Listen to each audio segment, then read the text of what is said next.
Hello. Hello. हाँ जी। Sir बगीर sir साहब। सत साहिब जी। जोधपुर बोलूँ सर, पप्पू दास। जोधपुर से पप्पू दास। हाँ सर। हाँ जी बोलिए। मैं यूँ कहूँ कि मारे को जो संगताल आने बेहद परेशान करा है बेटा। कौन संगत वाले? जो हनी जो मैनेजमेंट लाल बेवे के क्यों परेशान करते हैं? है क्या, मैं 15-20 जना आऊँ और मैं के थे 200 जना अजीजो और मैं के नहीं चोरी थोड़ी करियो। बोल दो भैया नो, हमें तुम्हारा सिस्टम समझ में नहीं आ रहा। हमें गुरुजी की भक्ति करनी है तो जरूरी कि हम लोग तुम्हारे साथ रहेंगे तो हमारी भक्ति होगी। हाँ सही सही है। हाँ, तुम लोग अच्छे नहीं हो। जो गुरुजी ने जो सत्संग में बता रखा है कि हमें हाँ हाँ राजनीति नहीं करनी, हमें किसी के आरक्षण में नहीं जाना, हमने ये देह दान नहीं करना, रक्तदान नहीं करना, बता दो आज तक गुरुजी ने कौन से सत्संग में दिया आदेश, हमें बता दीजिए आप। हाँ सही, वो सही है सर। है ना? तो उन्होंने भैया अगर तुम गुरुजी के ज्ञान के विरुद्ध चलोगे हाँ तो भैया हम बिल्कुल भी तुम्हारा साथ नहीं देंगे, ना आज देंगे ना कल देंगे। सही सही है। चाहे तुम जो मर्जी करो। और क्या करोगे तुम बताओ? तुम किसी को डरा सकते हो, धमका सकते हो, जो तुम कर सकते हो वो ही कर सकते हो। भक्ति तो करना हाँ तुम्हारे तुम्हारे बस की बात है नहीं। हाँ सही है सर। किसी को कोई अच्छा रास्ता दिखाना तो तुम्हारे बस की बात है नहीं। लोगों को डराना धमकाना तुम्हारा काम है, तुम करो, तुम्हारा काम है। सही। हाँ सर। तो खुल के बोलो। मैं कह दिया भाई, मैं तो हमारे समझ में आएगी तो बस मैं तुम्हारे हम सही पे होला, हम तुम्हारे लाल नहीं पाऊँ बे के हम थाने छोड़ना पड़ी। मैं के कल छोड़ता पहले आज छोड़ो। बिल्कुल छोड़ो ना। हम तो मैं, हम तुम्हारे को छोड़ के तो साथ संगति से जुड़े हैं। हाँ सही है। हमें तो भगवान चाहिए, हमें गलत आदमी नहीं चाहिए, हमें गलत कर्म करने वाला इंसान नहीं चाहिए। हाँ सही है सर। हाँ, हमें परमात्मा चाहिए। अब भगत जी देखो वही है ना, अब इनका धंधा हो रहा है बंद। हाँ धंधा बंद हो संगत गया ने सर। नीचे नीचे इनको साथ देना छोड़ दिया, इनको पैसा देना छोड़ दिया। अब इन लोगों को हो गई टेंशन कि तुम्हारे खर्चे कहाँ से चलेंगे। तुमने इतने बड़े बड़े आश्रम खोल दिए, अब इनमें आएगा कौन? आएगा नहीं तो पैसा कौन देगा? तो अब ये दबाव डाल रहे हैं संगत पे। हाँ दबाव डाल सर। हाँ, अब ये काल क्या करेगा, एक एक आत्मा को दबाव देके भय दिखा दिखा के तोड़ने का प्रयास करेगा। और हाँ हाँ ये है सही है। हमारी भगत जी ये परीक्षा सही सही है, परीक्षा है सर। है कि नहीं? तो हमने हाँ भगत जी अगर बात समझ में आ गई है तो एक रास्ता अपनाना है। और भाई संघर्ष तो करना पड़ेगा भगत जी। अगर हम लोक लाज या भय या डर से अगर हम उनकी बात स्वीकार कर लेंगे तो हम परमात्मा से दूर हो जाएंगे। हाँ सही सही है। ये हमें क्या दे देंगे? कुछ नहीं दे सकते। सही सही है। और ये कोई दबाव का मार्ग थोड़ी है कि भाई तुम अगर हमारे साथ में नहीं जुड़ोगे तो ये हो जाएगा वो हो जाएगा। सही सही है सर। भक्ति है, भक्ति स्वतंत्रता की है। जो भगवान ने किसी पे दबाव नहीं दिया, परमात्मा ने सतलोक में किसी को दबाव में नहीं रखा, वहां भी सबको स्वतंत्र रखा हुआ है। हम स्वतंत्र हाँ थे तभी तो हमने काल के साथ आने के लिए यहाँ भर दी। हाँ तभी तो सही सही परमात्मा है। ने हमारे को वहां से निकाल दिया। निकाल दिया अगर सर। मालिक ने दबाव दे के अगर रखना होता तो वहां से कौन आ जाता? बिल्कुल कोई नहीं होता सर। और यहाँ भी उस काल ने यही कहा था परमात्मा के साथ कि परमात्मा आप किसी के साथ जबरदस्ती मत करना, जो आपका ज्ञान समझे आपका, नहीं तो मेरा। हाँ तो सही ये सर। कौन होते हैं दबाव देने वाले? अब ये है काल के एजेंट। इससे सही सही है। साबित होता है, इनकी क्रियाओं से साबित होता है कि ये काल के एजेंट हैं। क्योंकि काल का काम है साम दाम दंड भेद, और कोई भी घटिया से घटिया नीति अपना के इन आत्माओं को सत भक्ति मार्ग अर्थात साध संगति से तोड़ो और अपने काल के जाल में लेके आओ। सही सही है सर। तो सीधा दो टूक जवाब दोनों का, आए हो चाय पियो तो बहुत अच्छी बात है, खाना खाओ तो खाना बना देते हैं। बाकी भैया तुम सोचो कि हम तुम्हारे कुकर्मों में वापस शामिल हो जाएंगे, वो भैया हम लोग हाँ उस समय हम अनजान थे, हमें जानकारी नहीं थी, इसलिए हमने तुम्हारा साथ दिया। अब हमें साथ संगति से सब कुछ मालूम पड़ गया, हम तुम्हारा साथ नहीं दे सकते। तुम्हें जो करना तुम करो। सही है। सीधा बोलो। हम्म। और एक बात भगत जी, अब कोई है कि मरतो में बहन के मैं रह मैं टाबर तो मन नहीं है, मैं वो कहीं कर सकूँ ना। देखो, जिसने नाम ले रखा है मर्यादा उसके लिए है भगत जी, अनुपदेशी के लिए कोई मर्यादा नहीं है। अनुपदेशी जो मर्जी करे। मैं तो उठे हम जाऊँ ले नहीं बहन रहा उठी पग ही नहीं देना साहब। पर हम कहें कि तभी हम मन नहीं तो मैं थे जाना थारो काम जाने। और बाकी रे कहीं मैं तो गोभी भवन बस फसल है बेरो करी का अपना जोधपुर के नहीं आईटी ऑफिस के नहीं। फिर मैं क्या भाई माँ हिसाब लगा लिया, मैं क्या आज 1.5 लाख की फसल हुई तो मारो एकलो तो क्यों यो नहीं। और मैं क्या बाकी रहे नहीं माने बाकी मारे मारे बंटो 30,000 रुपया आवे और बाकी और कमाई है तो यार कर्म जाने धर्म जाने और करे जो कर दो और हम कहीं करो अपन के मन है नहीं। सही बात। मैं इनमें भगत जी मैं बाकी मैं कोई सहयोग नहीं दूं नहीं मैं मारे हिसाब रुपये दूं मन। देखो परमात्मा ने यही तो बताया, जब तक हम भगत होके इन परंपराओं में आना जाना नहीं छोड़ेंगे, सहयोग करना नहीं छोड़ेंगे, तो ये लोग कैसे छोड़ेंगे। वो तो सही है भगत जी मैं बात है हम मुझको हमें दूजा ने मैं कंट्रोल कर नहीं सकूं हम कहीं समझाओ ना ना उनकी मर्जी है, वो चाहे लाख लाख चाहे मायरा भरे बात भरे, हमें क्या लेना देना उनसे। हाँ बस हमने अपने गुरु मर्यादा में रहना है क्योंकि हमने नाम ले रखा है। सही सही। बाकी जो करे सो करे, हमें क्या दिक्कत है, भाई बंधु जाए तो जाए, बाल बच्चे जाए तो जाए, हमें नहीं जाना भगत जी। देखो अगर मैं मरीज हूँ तो नियम तो मेरे लिए है ना डॉक्टर के। बिल्कुल बिल्कुल सही है सर। हाँ आज पूछ रहे तो मैं क्या भाई अपन जो अपन नेम अपन के ने बाकी हमारे चाहे की भी करे अपन की मतलब को नहीं अपन राकड़े रहे नहीं कोई हम जड़े समझे। अब देखो भगत जी आगामी समय में अगर गुरु जी का भगत बन के रहना है और अगर आपत्तियों से बचना है तो भगत जी 100% आपको नियम निभाने पड़ेंगे।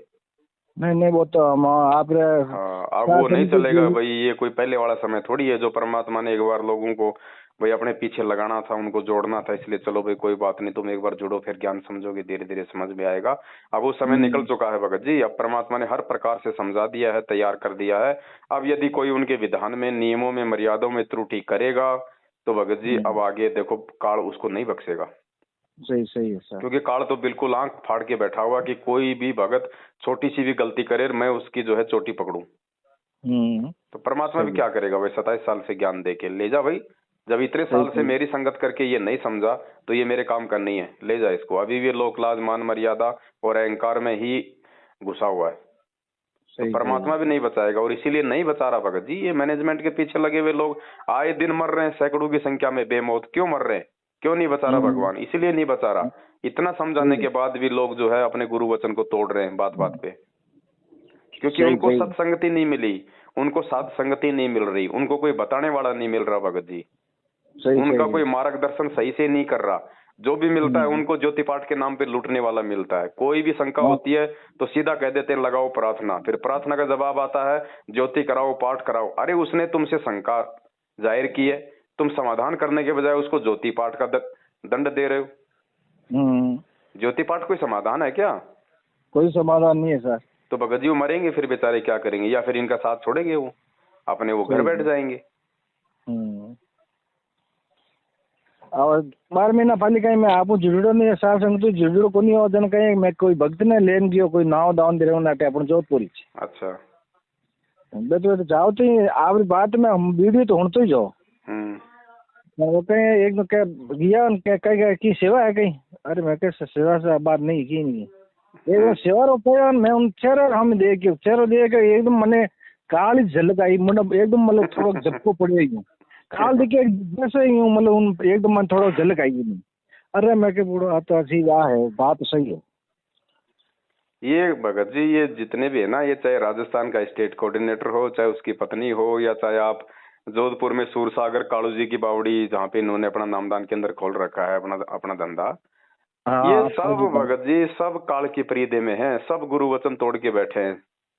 जोधपुर वालों ने देखो बहुत अच्छा धंधा पकड़ रखा है रमेणिया करवाने का। आए दिन रमेणी कराओ, दोनों तरफ से 15-15 हजार रुपये लो, बस भाड़ में जाओ बाद में, वो रमेणी रहे ना रहे इन्होंने तो अपना अच्छे से अच्छा एक धंधा सेट कर रखा है। नहीं चार संगति जुड़ी और बाद में मैं आप जब भी जुड़ी हूँ आप बागोरी आए ना भोपालगढ़ बागोरी आए उन टाइम आए थे मैं। अच्छा अच्छा अच्छा अच्छा आप मिल गया सत्संग करीन उठू मैं परमात्मा की कृपा हुई जो अरे बहुत दलित आई मेरे को। चलो दया है परमात्मा की, अगर कोई आता है आपके पास में तो उनको सीधा बोलो भाई अगर अगर अगर सच्चे और अच्छे भगत बन के आते हो तो आपका स्वागत है, और अगर बकवाद करने के लिए आ रहे हो या कोई और सोच के आ रहे हो तो यहाँ पे कदम मत रखना, फिर ध्यान रखना। हाँ सही है। मैं तो चलान फोन कर दिया चलान फोन करिए मैं क्या आवते बंद हो जाए बात क्या हो ना हो ले होते क्या होते क्या बड़ोट गिर गया पर थे तो गुरुद्वारी है भाई। अरे मैं क्या सही शूटिंग गयो मैं हाँ, नो भाई वो गुरुद्रोही है या देशद्रोही है वो मेरी समझ की बात है, मैं उसके साथ जुड़ूं या ना जुड़ूं। तुम कौन होते हो मेरे ऊपर दबाव देने वाले? तुम मेरे को समझा सकते हो, तुम मेरे को बोल सकते हो क्या सही है क्या गलत है, और उसके बाद मेरे समझ में आएगा वो करूंगा मैं। दबाव देने वाले हाँ तुम कौन होते हो? सही सही है भाई सीधा बोलो ना कि उस पवन ने तो मेरे ऊपर कोई दबाव दिया ही नहीं, मुझे फोन किया ही नहीं कि भैया तुम साथ संगति से जुड़ो। हमने उसके वीडियो देखे, बात समझ में आई, ज्ञान आधार से, तो हम उसके साथ में हम जुड़ गए। हाँ थे क्यों दबाव दे भाई, हाँ, मैं तो तुम क्यों नहीं दबाव दे तो- रहे हो जबरदस्ती? इसका मतलब तुम्हारा स्वार्थ है, और स्वार्थ ये है हाँ कि दिन ब दिन तुम्हारा ये धंधा डाउन होता जा रहा है, संगत तुमसे दूर होती जा रही है। अब सही तुम्हारा ये सही। महंगी महंगी गाड़ियां लाना, फालतू की प्रॉपर्टी खरीदना, ये आश्रम बना बना के इन पत्थरों में संगत का पैसा बर्बाद करना है। अब इनमें कोई आएगा नहीं तो तुम क्या करोगे वहां बैठे बैठे अकेले? गुलगुले उतारोगे? इसलिए अब इनको टेंशन हो रही है भगत जी। हाँ सही है सर। अब ये दबाव बनाएंगे, और जितना ये कार्ड अब संगत पे ये प्रेशर बनाएगा उतना ही ये नीचे गिरेगा। क्योंकि आप दबाव बनाओगे तो ये तो है नहीं कि हम कोई भगत जी, हम कोई 18वीं सदी के मतलब की जो है अनपढ़ और गंवार व्यक्ति हैं। आज आज हर आदमी समझता है कि भैया मतलब दबाव क्यों बना रहा है। सही सही। आज कोई अपने माँ बाप का दबाव सहन नहीं करता, इनका अब कौन दबाव सहन कर लेगा? ये तो आज से पहले क्या था, लोगों को सही और गलत का नहीं पता था, इसलिए गुरुजी के आदेश समझ के लोग इनके दबाव में आ रहे थे। अब लोगों को मालूम पड़ गया कि यार ये पीला पर्चा है तो खुद ही छापते हैं, खुद ही लिखते हैं, हाँ इन्होंने तो अपना घर का धंधा बना रखा है। अब लोगों को मालूम पड़ गया इन सब चीजों का, इसलिए लोग अब इनकी बातें नहीं मान रहे, इनको पैसा नहीं दे रहे, धीरे धीरे इनका साथ भी देना छोड़ दिया, तो अब इनको टेंशन हो रही है। तो सीधा जवाब दो, दो टूक जवाब दो भगत जी, ये हमारी परीक्षा होगी, ध्यान रखना। अगर हम थोड़ी भी लोक लाज कर गए, शर्मा शर्मी कर गए, तो फिर हम जो है काल के जाल में रह जाएंगे। नहीं हम कोई तरह शर्म है इसको नहीं था, और बहुत परमात्मा की कृपा मतलब चुड़िया फटे तो बहुत ही घर में बहुत फर्क पड़ेगा हमारे साथ में। फर्क पड़ेगा भगत जी, सच्चाई का साथ देंगे, गुरु वचन पे अगर हम चलेंगे तो फर्क क्यों नहीं पड़ेगा। और सीधा बोलो भगत जी कि भैया हमारा गुरु जी एक, उनका ज्ञान एक, उनकी भक्ति एक, तो संगत में आज ये दो ग्रुप क्यों हैं?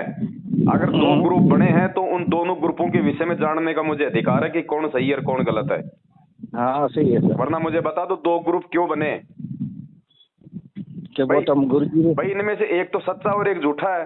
अब इसका निर्णय कौन करेगा? भगत करेगा। तो भगत कैसे निर्णय करेगा? जब तक दोनों ग्रुपों की बातें नहीं सुनेगा तब तक वो निर्णय नहीं कर पाएगा। तो भैया हमने तो तुम्हारा भी साथ करके देख लिया, तुम्हारी भी बातें सुन ली, अब हमने उस पवन दास का भी जो है मतलब की बातें सुन ली, हमने उसका भी साथ वो जो है वो कर लिया। अब जो हमें अच्छा लगेगा, जो हमें सच्चा लगेगा, जहां पे हमें गुरुजी के ज्ञान आधार से लगेगा, हम तो वहां जुड़ेंगे, हम उसके साथ रहेंगे। सीधी बात है। वरना इतने सवाल हैं, आप इनके सामने रख देना कि भैया बताओ, तुमने हरियाणा के जाट आरक्षण में 16 लाख रुपए वहां पे तुमने जाट समिति को दिए, गुरुजी के कौन से सत्संग में कि आप मतलब कि जगत वालों को दान करो, भक्तों का पैसा दो, कुपात्रों को दान दो। आनंद पाल सिंह की तुमने सीबीआई जांच कराई, 5 लाख रुपए का अजमेर में तुम लोगों ने चेक दिया। जोधपुर का जो एलडी था लक्ष्मण दास, जो जयपुर के नामदान केंद्र पे जो बैठता है, वो 4 फुट का आदमी, उसने वहां पे आनंदपाल सिंह का 5 लाख रुपए उसने वहां दिए। क्यों भैया? गुरुजी ने कब कहा कि आप किसी गैंगस्टर की सीबीआई जांच कराओ? हम संत हैं, हम भगत हैं, यहाँ तो दुनिया जो है मतलब उल्टे सीधे काम करेगी और मरेगी, तो क्या हम भगत उनकी सीबीआई जांच का समर्थन करेंगे? एक भगत यदि एक गैंगस्टर की सीबीआई जांच का समर्थन करता है तो वो भगत कहाँ रह गया? वो भी तो एक गैंगस्टर ही हो गया। सही। और फिर हम भगतों के दान का तुम लोगों ने 5 लाख रुपया वहां पे सुखदेव सिंह गोगामेड़ी को दे दिया। अब वो सुखदेव सिंह उस पैसे का क्या करेगा? वो कौन सा अमृतपान करता भगत जी? सही। वो सारे उल्टे काम करने वाला इंसान है। हाँ। तो बोलो भैया ये कौन से सत्संग में लिखा हुआ है? कौन से वीडियो में कहा गुरुजी ने? फिर तुमने 6 महीने में बीजेपी, 6 महीने में कांग्रेस, ये कौन से सत्संग में कहा गुरुजी ने? और फिर ये ज्योति पाठ का पैसा आज गुरुजी के जेल जाने के बाद में बिना गुरुजी के आदेश के, ये गरीबदास जी महाराज जी का वाणियां है। परमात्मा ने कहा कि इनको पढ़ने वाला भी उतना ही बड़ा महापुरुष चाहिए। और ये राजनीति करने वाले, गैंगस्टरों की सीबीआई जांच कराने वाले, जाटों को 16-16 लाख रुपए देके गंदी राजनीति करने वाले तो गरीबदास जी महाराज जी के उस अमर ग्रंथ के हाथ लगाने के भी अधिकारी नहीं है। ये संगत भगत जी बहुत बड़ी आफत मोल ले रही है इनका सहयोग करके। आप आने वाले समय में देखना संगत के इस संगत के सर पे काल ने तलवार लटका रखी है। ये तो इनकी भक्ति चल रही है थोड़ी बहुत, जो इन्होंने कभी परमात्मा के शरण में रह के, मर्यादा में रह के जो है वो की हुई है। वरना आने वाले समय में देखना भगत जी, इन सब की मर्यादा टूटी हुई है। जो जो व्यक्ति आज मैनेजमेंट के साथ में, इनकी वो दुर्गतियां होंगी, आपको यहीं पे दिखाई देगा। सही सही। और हो रही आए दिन भगत जी, क्या कमी रह गई? जब 12-12 भगत तुम्हारे अगर एक्सीडेंट में अगर एक साथ मर रहे हैं, तो इससे बड़ी दुर्गति और क्या होगी? सही सही। नहीं तो भगवान के भगत को काल हाथ लगा दे क्या? नहीं लगा। अरे नौकर बड़ा होता है, मालिक बड़ा होता है? हाँ। वो परमात्मा का नौकर, वो काल उस परमात्मा के बच्चों को दर्दनाक मौत दे रहा है आए दिन। परमात्मा ने गद्दी दाब ली है, बस पाठ कर ढूंगा उठे तो आप बैठ गए, गुरु जी बैठ गए। तो परमात्मा तो भगत जी बिल्कुल हमारे को पढ़ा के, लिखा के, समझा के और चुपचाप जाके जेल में बैठ गया कि अब मैं छटनी कर लूंगा। जो मेरा होगा वो मेरे ज्ञान पे चलेगा, मेरे विचारों पे चलेगा, मेरे सिद्धांतों पे चलेगा। और जो काल प्रेरित होगा मेरे से नाम लेके, वो अपनी औकात दिखा देगा, वो मेरे से दूर हो जाएगा। सही है सर। तो जो अच्छी आत्मा थी, मालिक ने वो सत्सेवकों के रूप में छांट ली, और जो गंदगी थी वो मैनेजमेंट के साथ में है भगत जी। अब उनमें कोई अच्छी आत्मा होगी तो धीरे धीरे निकल के आती रहेगी। बस सीधी सी बात। ठीक सर, ठीक है भगत जी। दो टूक में जवाब दो, कोई शर्मा शर्मी नहीं है। हमने उनसे कोई कर्जा नहीं ले रखा है, उल्टा वो हमारे पैसे पे हराम के टूक तोड़ रहे हैं। सही सही है कि नहीं? तो सीधा बोलो भगत जी, घबराने की, शर्माने की जरूरत नहीं। वो समय निकल चुका है। ये 21वीं सदी है। हम किसी के बाप के गुलाम नहीं है, हम परमात्मा के ज्ञान के गुलाम है। सही सही। और जो ज्ञान के अनुसार नहीं है, वो हमारा लगता ना कुछ भी। सही है, चाहे वो गुरु जी का बेटा हो, चाहे बेटी हो, चाहे भाई हो, चाहे रिश्तेदार हो, चाहे जवाई हो, चाहे कोई कोऑर्डिनेटर हो, चाहे कोई कोऑर्डिनेटर नहीं हो। सही है। अपना कुछ नहीं लगता भगत जी। वो 2 कोटि का जीव है। वो अपने आप में बहुत बड़ा मिनिस्टर होगा, वो अपनी जगह है, हमारे लिए कुछ नहीं है। हाँ भगत जी, अब अगर ऐसा संगति हो तो माने का भेजो इन मत। हाँ ठीक है, आपका नंबर जोड़ दूंगा मैं व्हाट्सएप का ग्रुप में। हाँ व्हाट्सएप भेज दीजिए सर। ठीक है भगत जी। सत साहिब। सत साहिब, सत साहिब।